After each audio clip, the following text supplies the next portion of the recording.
Welcome everyone. This is our Wednesday Wisdom where we go over tips, tricks, and information on band instrument repair. Today we have a special guest, Kelly Everett. Kelly is the horn section for the Hoot and Hollers, and they are on tour of the Southeast and the Midwest this month. And Kelly came in to pick up her freshly Uber-hauled bass saxophone, which you've seen in some of our social media posts. It also has, is it chocolate or black? Black.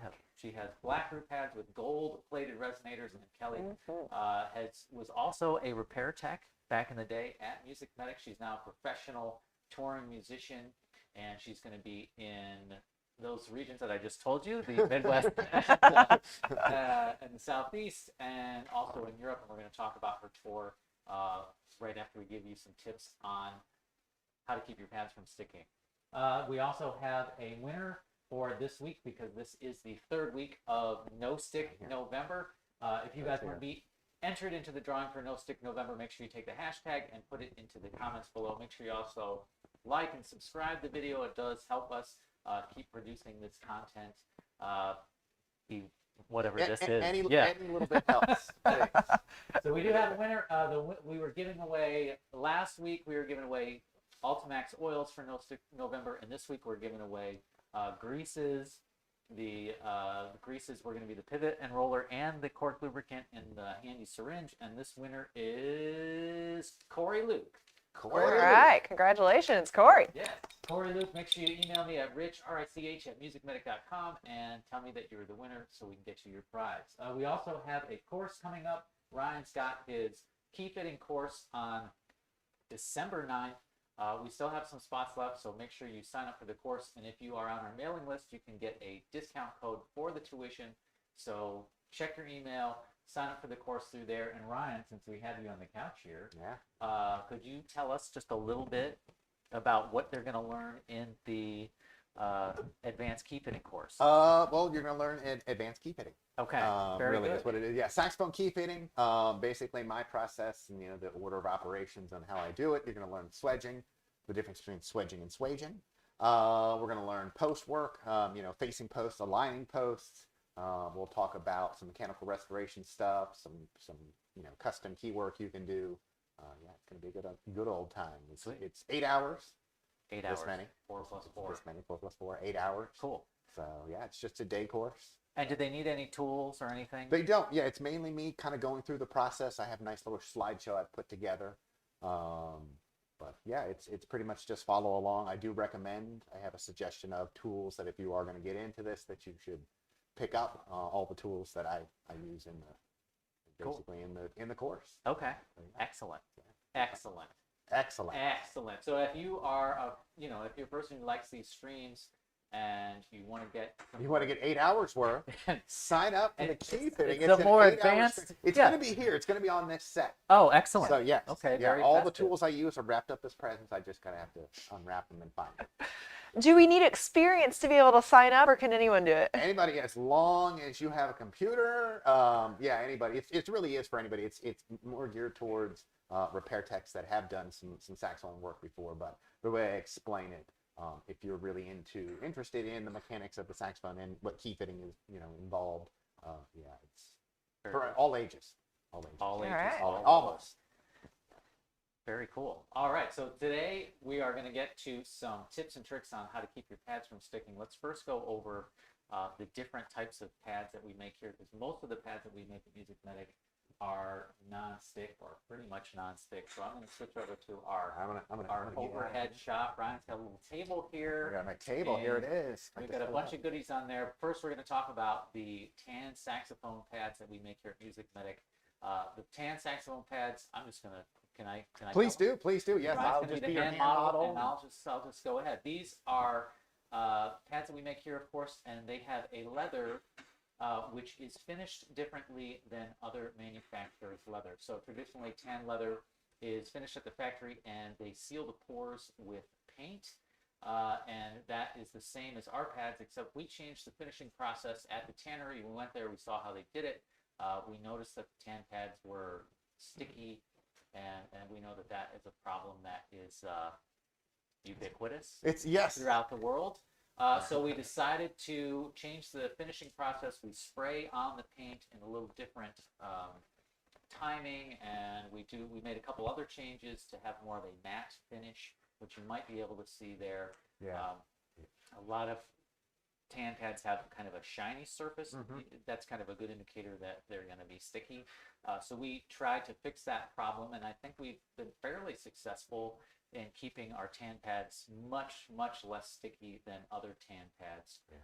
So if you are interested in seeing a sample of those, of course, you can always reach me at rich@MusicMedic.com, RICH, and I can send you a sample of those. We've got a couple tan pads there. And then now let's talk about keeping other non-stick pads. We have roux pads. Roux pads, of course, are... Boom, roux pads. Here we are. Boom, all of them. These are all the roux pads that we have left. Roux pads are not painted, so they're finished a little differently. The leather is finished a little differently. Roux pads, of course, are dyed, and the white pads have, Ryan, are these, they have kind of just a natural dye. The white is a little bit different than the black and the chocolate. The white being the bleach, so this is kind of the natural, and then you have the dye for the brown and also the black. And they're very similar. We've had players talk about the feel of the roux pad, the white versus the black roux pads, but it's the same leather. It's that same kangaroo leather, which is very strong, very soft, which helps with not sticking, obviously, that, and then having that treatment over it as well. And so the dye is something, so each of the colors of dye also kind of impact the feel on the tone hole. Like the white pads, they have the least amount of quote-unquote treatment, so these have the least amount of pad noise. They're the softest, and I would say the least sticky of any pad anywhere. The chocolate brown are a little firmer, that's safe to say. Yep. And that is safe to say. We're safe here. They're still not sticky. And then the black pads are a little firmer. They have a little bit more pop when they hit the tone hole because of the dye. I like that. And a little bit of a pop. I tried to time it just right. But these, of course, are all the no-stick pads that we have for saxophone. Now, there is some debate, or there's some testing that's done that because these are not painted, they do have some porosity. And a lot of times, players just need to break these in. So you just play your instrument, and the natural saliva, goop, whatever gets into the pores of it's like spaghetti. It's like, I like to strain my pasta. I put the noodles and the sauce in the colander, and over time that sauce really kind of fills in the colander, so it's exactly like roux pads. It's like straining your pasta. Hashtag. I don't think I'm going to accept your invitation to dinner later anymore. The sauce seems very strange. So yeah, the porosity, but yeah, like what Rich was talking about, it does have a little bit of porosity to it. But after playing for a while, it does whatever, essence of yourself gets into those pores, and it does tend to play a little bit better as you break it in.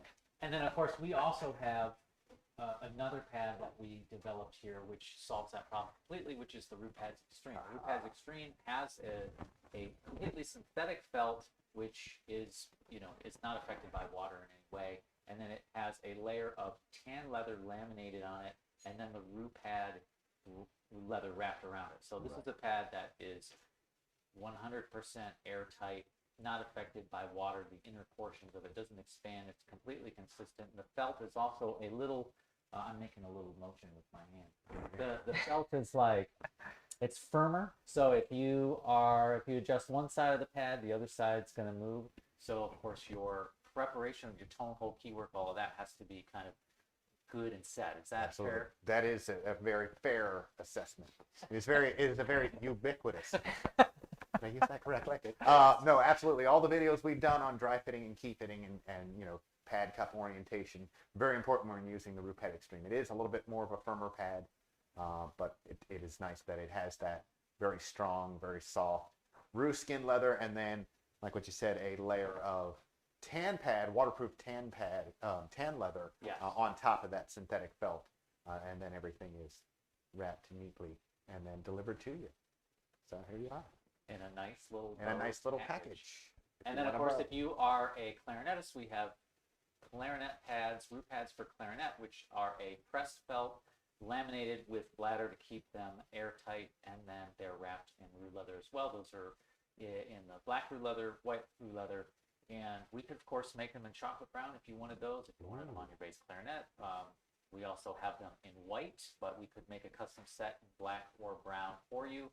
And then we also have for you Bassooni. Oh, here it is. There it is. people. The Bassooni pads. They are Look at that. extremely flexible, slightly softer, much softer felt, of course, and a slightly thinner back to give the bassoon pads a more of a flexible feel for bassoon technicians who typically make their own pads. We tried to make kind of a universal Fox style pad that can go into a lot of different instruments and be versatile, so that you guys can modify these however you need. So we have root pads for bassoon, and then let's go over a couple of just quick tips. Tips and tricks. Tips and tricks for keeping your pads from sticking. What do we got, Ryan? We got First thing is some kind of swab or pull through. okay. Obviously getting all that moisture out of your instrument, that's what really causes a lot of sticking is, the moisture from your spit, saliva, whatever gets on the pads, the pads, they dry out, they get a little bit of stickiness to them. So, clearing that moisture out, some kind of pull through. There are neck swabs. These are really great. I'm sure a lot of you, especially you repair technicians, are familiar with these guys here. Yeah. Oh man, if you want to just get a nice opinion about something, you ask repair techs about these things right here. Shove-its, pad savers, whatever name they are, it's basically just a big kind of swab that you put in the instrument. The biggest thing, if you are going to use this, do not keep it in your saxophone after you've swabbed. This is actually mine. I do use it. After I get done playing, I will put it in and I'll spin it through a few times. The fibers stick up and kind of draw the moisture away from the pad. But when I'm done with it, I take it out. Okay. Because, you're just keeping that moisture in there if you just put this in and think that's going to do it. Okay, so these are good for getting in there. I spin it around a few times. I take it out. I store it separately. But really, a nice pull-through swab will do the same. Just getting all that moisture out. Now, what about if they have? Okay, so we've gone over some different swab. What about if the key props? You had talked about using cigarette paper, but we also have some new technology. New technology, Is yes. that Yeah, my old school way when I was in college was to use cigarette paper. I would keep it in the pads that stay closed. Typically, it's going to be on saxophone like your G sharp.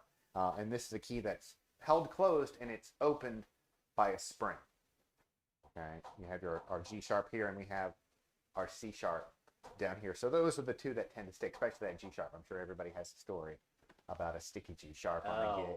Goodness. Yeah. So what I would do is I would take cigarette paper when I was done playing. I would open the pad up. I would put that cigarette paper in between the tone hole and the pad, and then I would leave it in there when it was in the case.